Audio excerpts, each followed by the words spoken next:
मैया ने आंखें खोली और आंखें खोल करके आंसुओं की धार बंध गई। तब मैया ने हाथ जोड़ करके कहा, लाला वैसे तो मैं तेरी मां हूं, पर मेरी हाथ जोड़ के एक प्रार्थना है। मैं तो रोकूंगी नहीं, क्योंकि मां का दिल तो ऐसा होता है कि ये चाहता है कि मेरा बेटा जहां रहे धरती के काऊ छोर पे बस खुश रहे।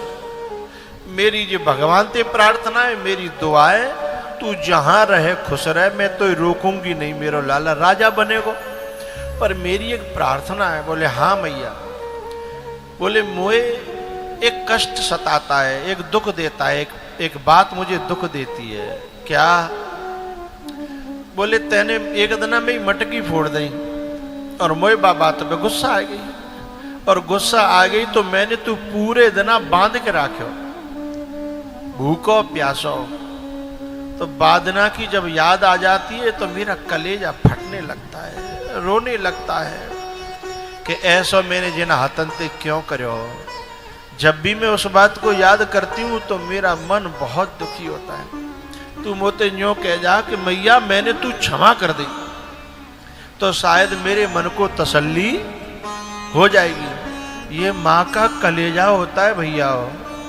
पहले तो अपने बेटे को मारना नहीं चाहती, लेकिन काऊ कारण ज्यादा परेशान है जाए और वो पीट दे तो बच्चा को देखना थोड़ी देर बाद तुम्हें खेल तो मिलेगा, लेकिन वो माँ पूरे दिन रोती है और 10-20 जगह गावेगी कि मैंने आज जो बहुत मारे हो। 10-20 जगह पकड़ पकड़ के दिखावेगी, देखो जाके पीठ पे ये नीले दाग पड़ गए हैं, जो मेरे हाथ एक लकड़ियां पड़ गई तो मैंने दे दे दे कुटाई कर दी।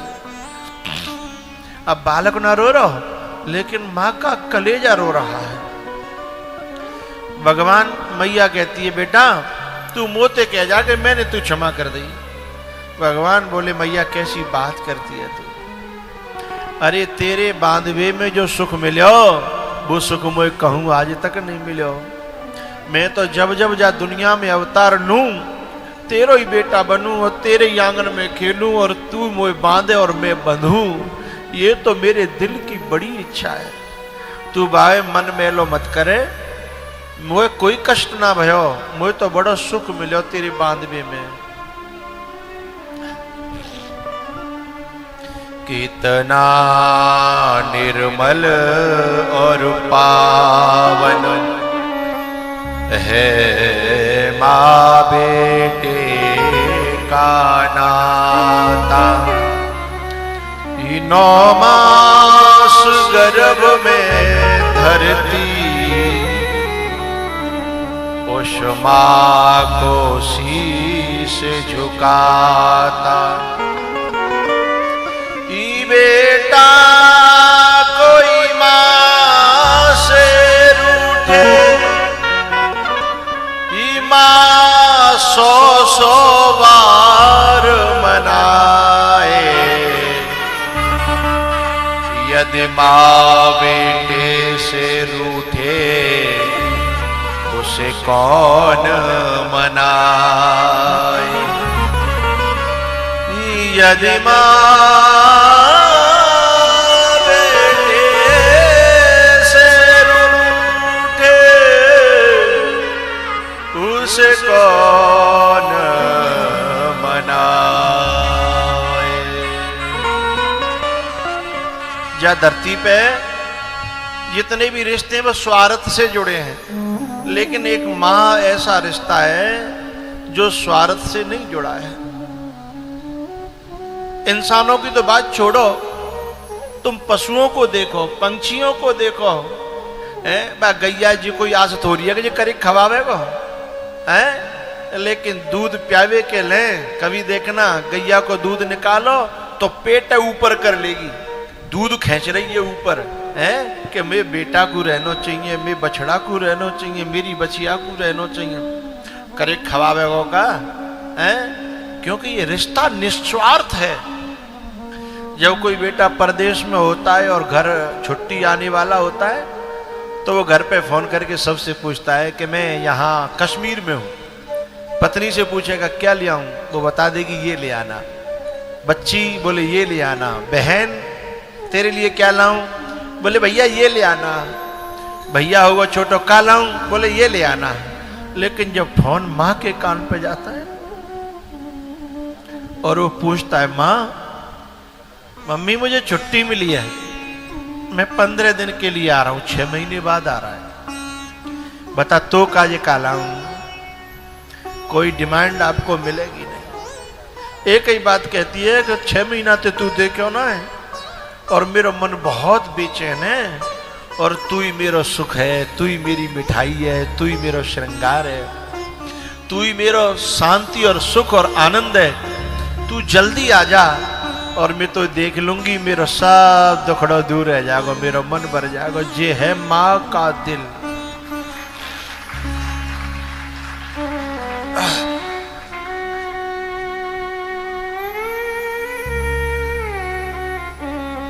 जब वो आ जाता है ना, कितनी बीमार पड़ी हो, सब बीमारी ठीक है जाती है। घर के कहते हैं ले बाद ना तो जा पे उठो ना हो जा रहा, आज डाउन डाउन डोल रही है, आज अपने आप काम कर रही है। अरे बाकी दवाई आ गई है, तुम्हें पता हो ना, बाकी जितने भी रोग है वे सब दूर है गए, बाकी बीमारी कछु अलग है भैया, जाकी दवाई तुम्हारे पास नहीं है, सारे वैद्य मिलकर के उसे ठीक नहीं कर सकते। जब बेटा जाता है ना लौट करके, तो बस समझ आवेगी, चाहे वो पूरी दुनिया समझ आवत हो, चाहे वो पूरे देश है चला रहा हो मुख्यमंत्री बन के, लेकिन वो जा रहा होगा तो बस समझ आवेगी, सुने ऐसा मत करियो वैसा मत करियो, ले परामटे बनाए के अचार धर देगी कि ले बीच में खा लियो, घी बना के रखेगी, चाहे खुद पे साड़ी फटी फटाई है, चप्पल दो पामन में साजी नहीं है, 4 जगह से घटी घटाई है, लेकिन घी बना के धर देगी कि ले ले जा, और सुने बीत जाए तो बीच में देखा वो भेज दियो, है बस मैं तेरे लिए करती रहती हूं। ऐसी होती है माँ, अपने फटे कपड़े, फटी चप्पल, फटे जूता, लेकिन बेटा के लिए कलेजा चीर करके सुविधाएं करती है माँ। लेकिन मुझे दुख तब होता है जब ऐसे माँ बाप के संग भी औलाद जब बुरा करती है, उस समय धरती भी रोती है, आसमान भी रोता है। ऐसी माँ के साथ में जाने मूंग, थोड़ी सी मूंग बहलई थी, और छोरा तो न्यारो है कि शहर में चलेगा, जब भी आता है तो 5 सेर 10 सेर यानी 5 किलो 10 किलो मूंग बांध देती है, और घर में अपने हाथ अंते करती है, अपने हाथों से सब बात कमाई करती है।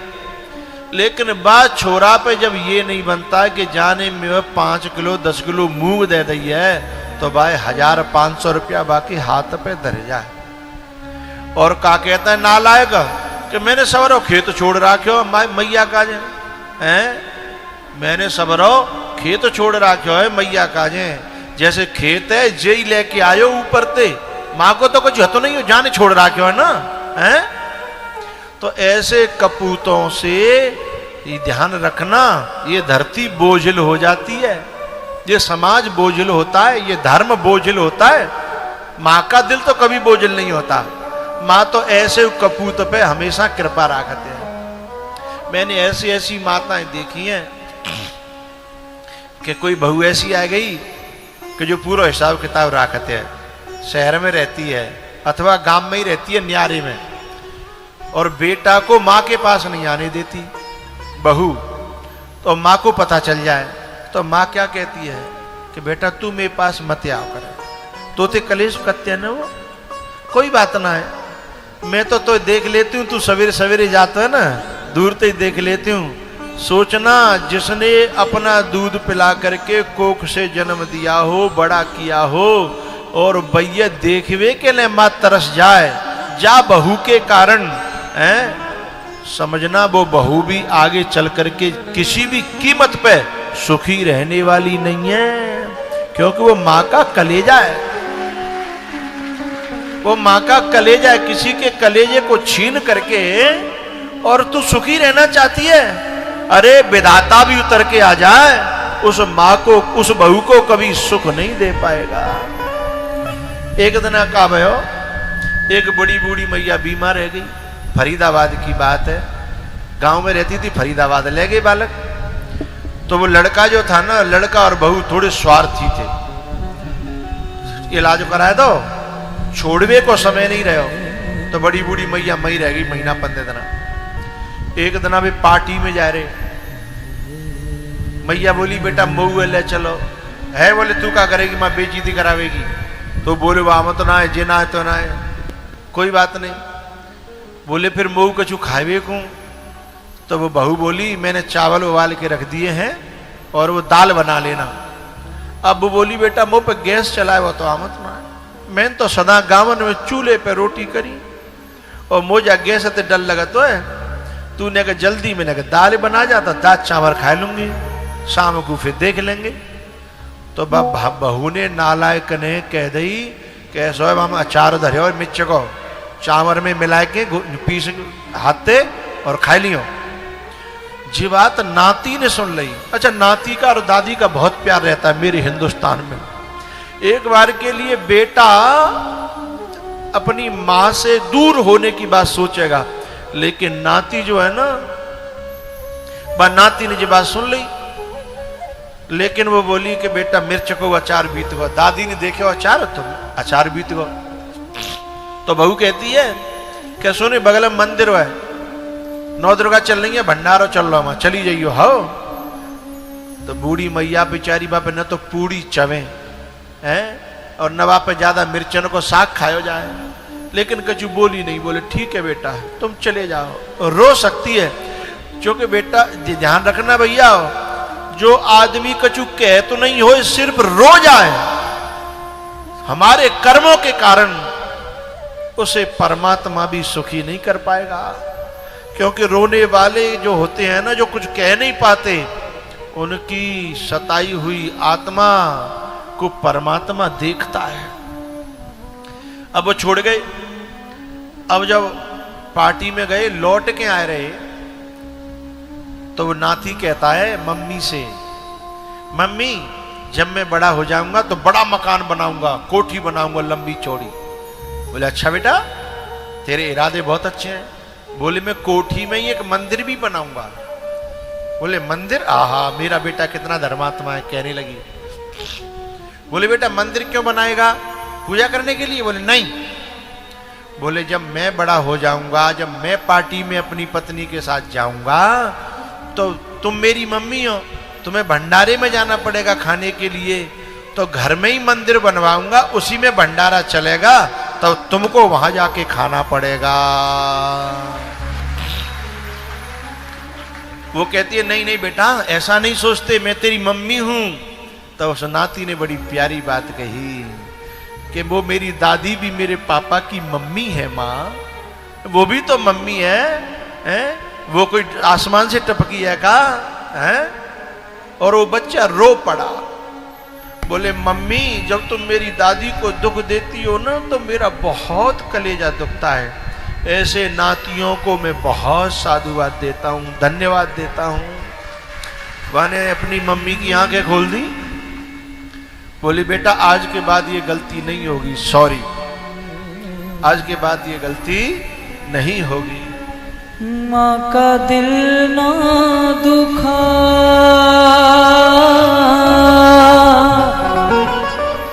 माँ का दिल ना दुखा, ये प्रभु की अमानत है माँ।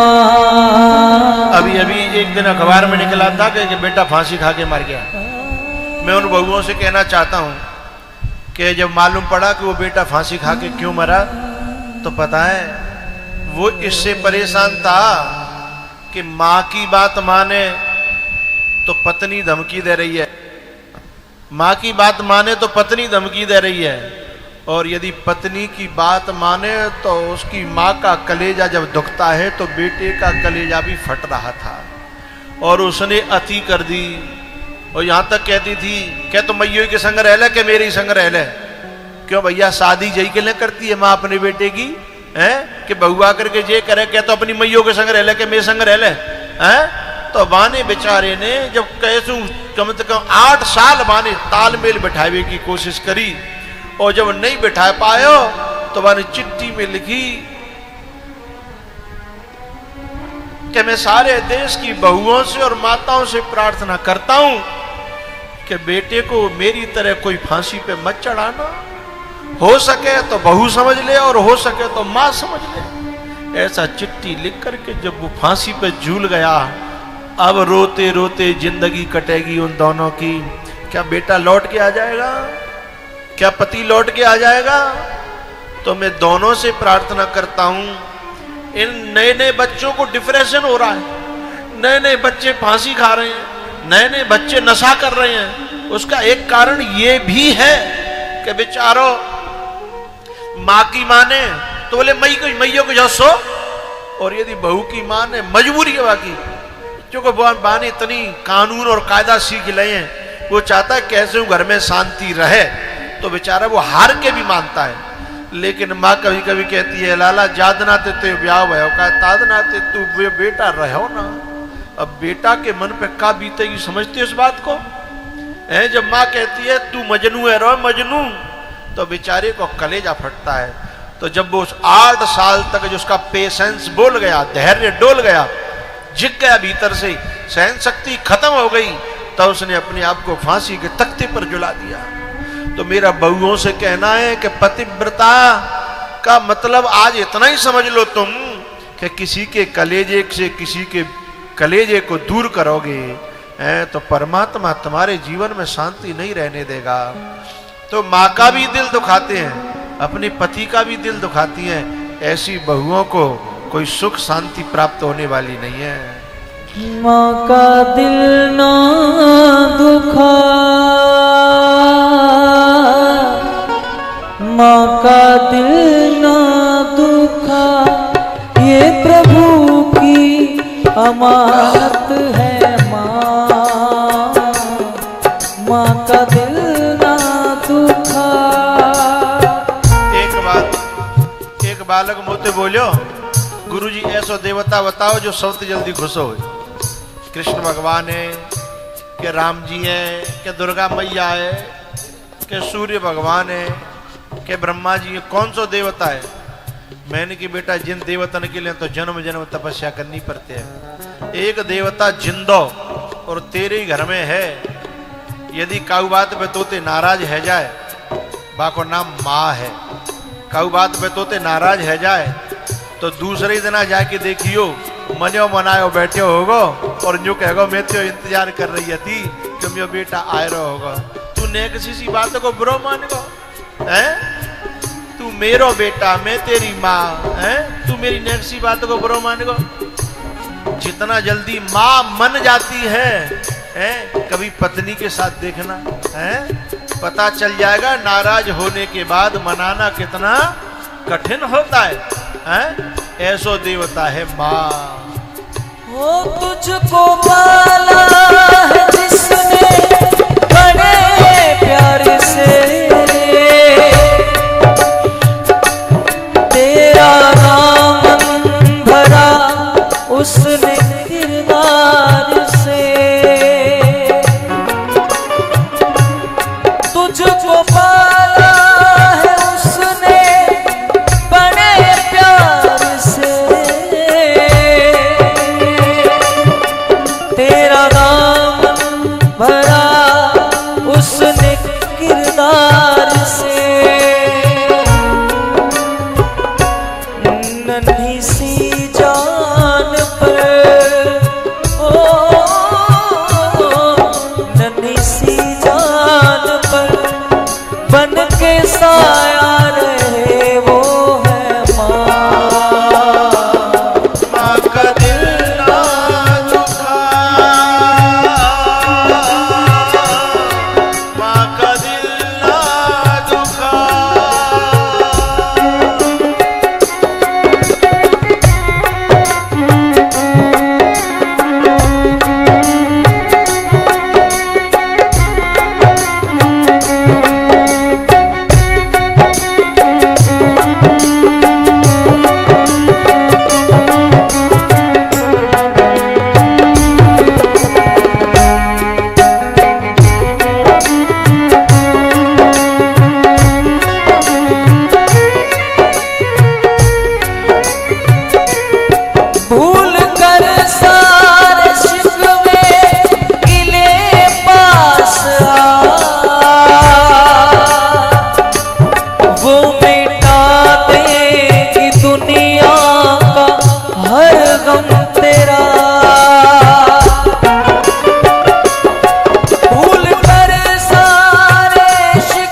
सच्ची ही दौलत है माँ।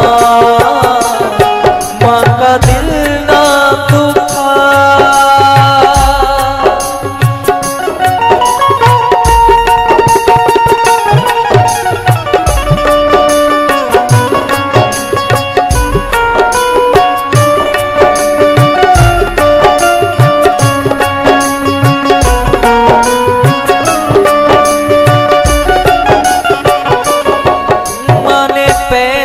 किया तो अपनी पहचान है। माँ हमारी तुम्हारी सबकी भगवान है।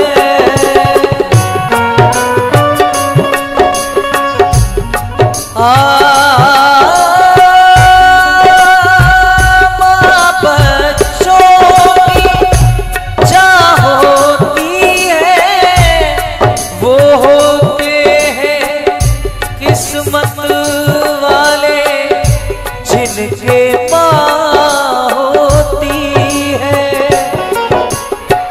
वो माँ ने पैदा किया अपनी पहचान है।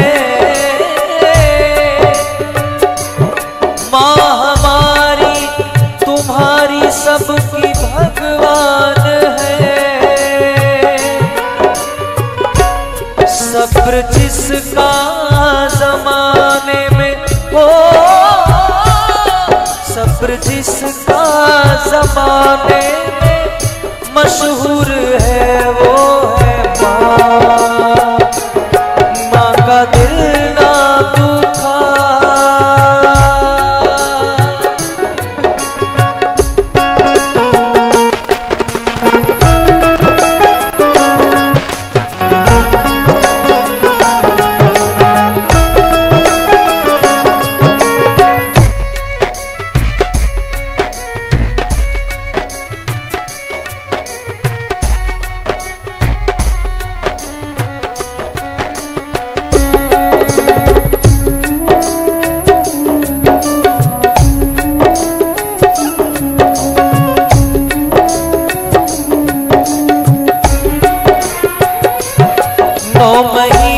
तन के सांचे में ढालती है माँ।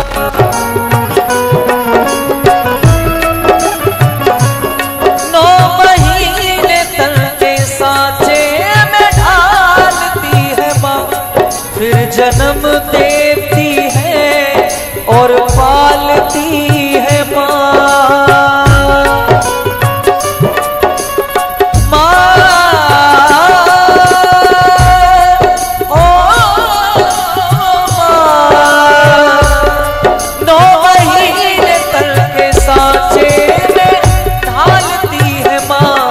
फिर जन्म देती है और पालती है माँ। वो तेरी दुश्मन नहीं हो, तेरी दुश्मन नहीं, तेरी सच्ची ही दौलत है माँ। माँ का दिल ना दुखा।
तेरी दुश्मन नहीं माँ, तेरी दुश्मन नहीं, तेरी सच्ची दौलत है माँ।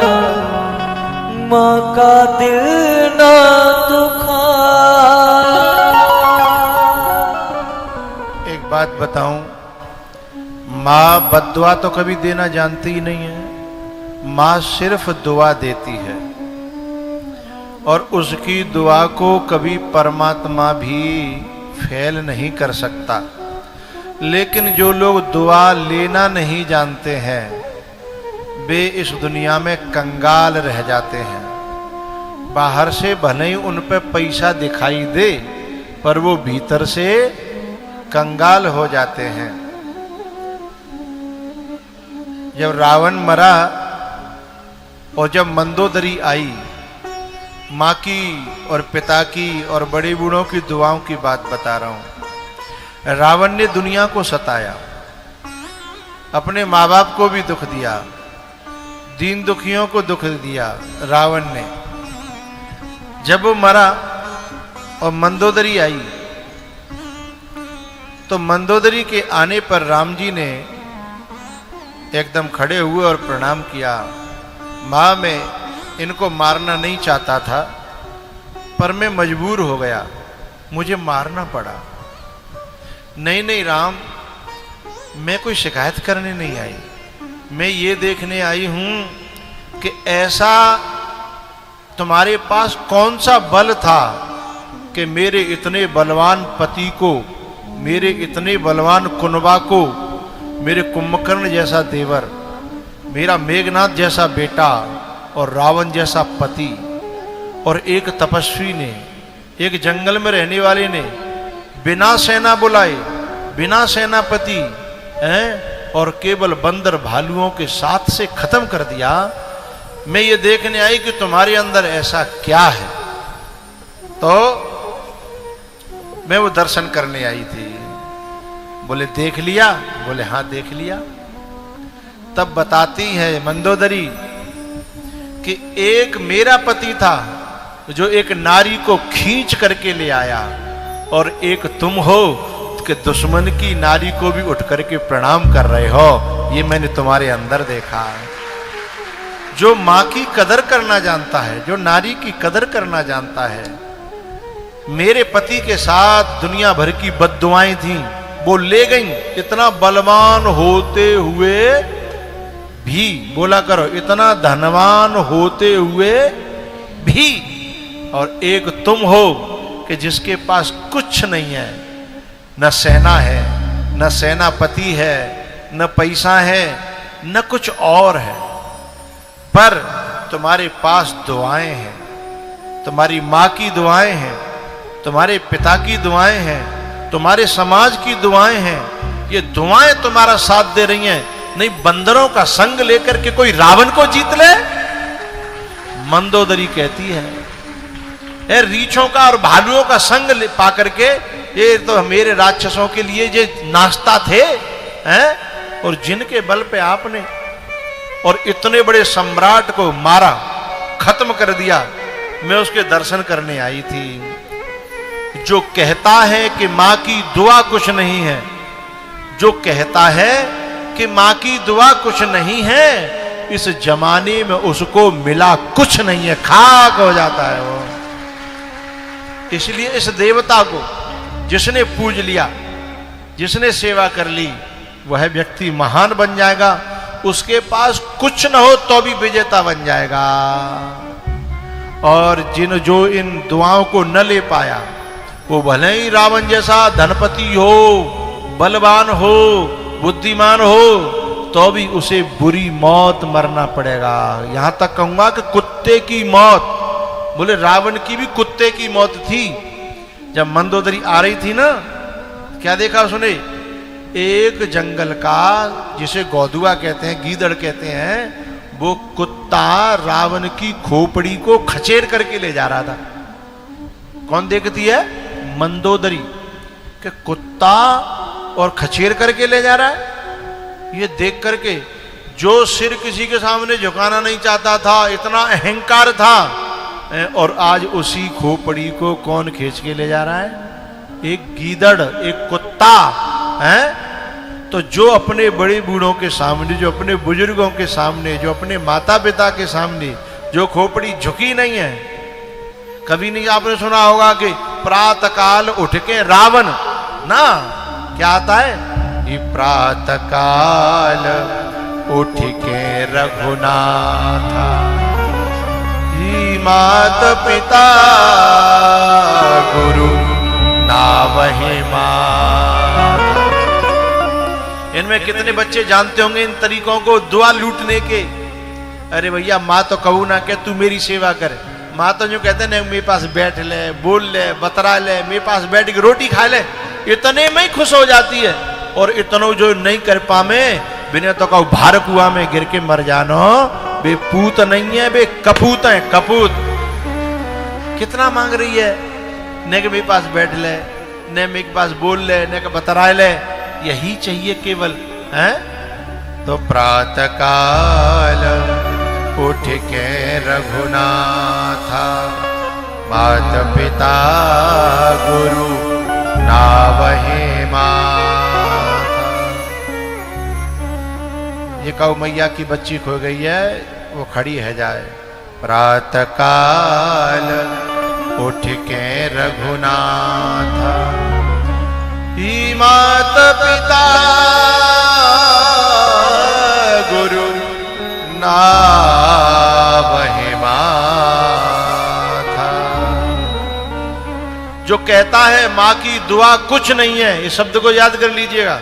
ये रावण, कुंभकर्ण, दुर्योधन जो कहता है कि मां की दुआ कुछ नहीं है, उसे इस जमाने में मिला कुछ नहीं है। अच्छा, जिनके माताएं जिंदा नहीं है उनसे मेरी प्रार्थना, जिनके माताएं जिंदा नहीं रही, मां का अभाव है, वो किसी अड़ोस पड़ोस कहीं दूर की बड़ी बूढ़ी मां की सेवा करने की कोशिश करना। मैं एक बात कहूं, बहुत से लोग बच्चा गोद लेते हैं, बहुत से लोग जाने क्या क्या गोद लेते हैं, लेकिन मैं चाहता हूं कि किसी बड़े बूढ़े को गोद लेके देखना, फिर अपनी जिंदगी में 4 चांद देखना।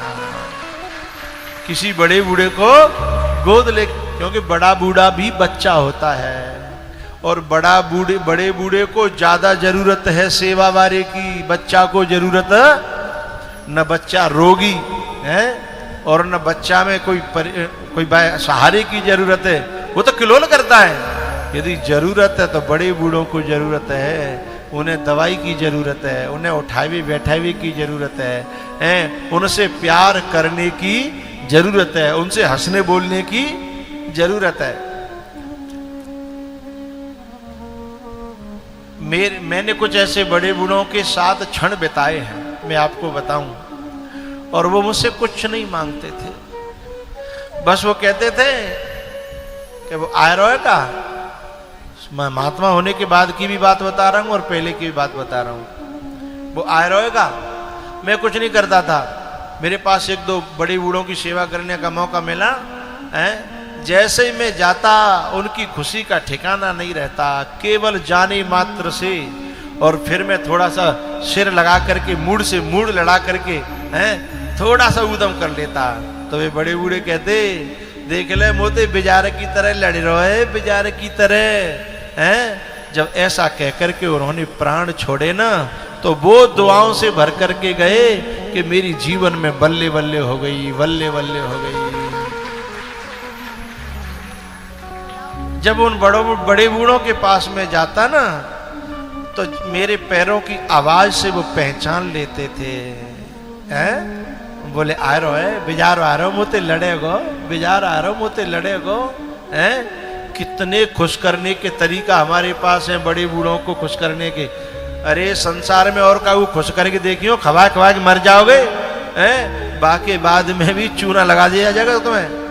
लेकिन बड़े बूढ़े ऐसे हैं जो तुम्हें चूना नहीं लगाएंगे, तुम्हारा इतना पाएंगे तो इतनी दुआओं से भर जाएंगे, इतना पाने के बाद। और दुनिया के किसी चक्कर में पड़ोगे तो इतना खवाने के बाद में पता नहीं है तुम्हारा कि कितने से चूना लगेगा, हैं? कितने से तुम्हें धोखा दिया जाएगा। तो मेरी प्रार्थना यह है कि जिन्हें अपना भविष्य बनाना हो तो बड़े बूढ़ों की सेवा, अपने हों तो सौभाग्य और अपने नहीं हों तो एक आध दो बड़े बूढ़े हैं सेवा के लिए गोद ले लेना कि जहां मेरे बड़े बूढ़े। और मैं आपसे जो प्रार्थना कर रहा हूं वो निवेदन कर रहा हूं अनुभव के साथ में।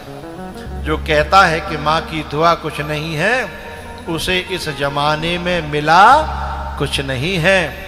तो भैया कृष्ण भगवान ने अपनी मैया से कहा, माँ तू कह रही है कि तेने में बांध्यो बाकी ले मैं तो क्षमा करूं ना।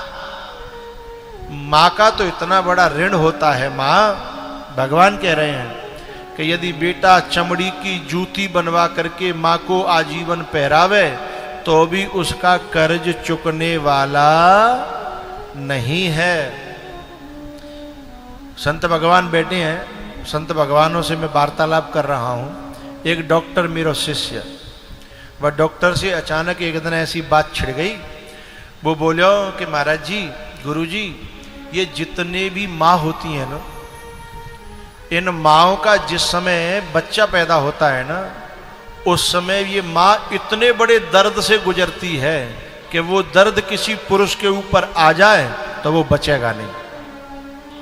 कोई उसने नाप तौल बताई, जैसे दूध लीटर में नापा जाता है और चीज किलो में नापी जाती है, कुछ मीटर में नापी जाती है, ऐसे उसकी कुछ इकाई थी। बोले इतने इकाई पर कोई भी पुरुष जिंदा नहीं रहता और इस इकाई से और भी एक दो इकाई ऊपर जन्म देते समय मां को उस दर्द से गुजरना पड़ता है।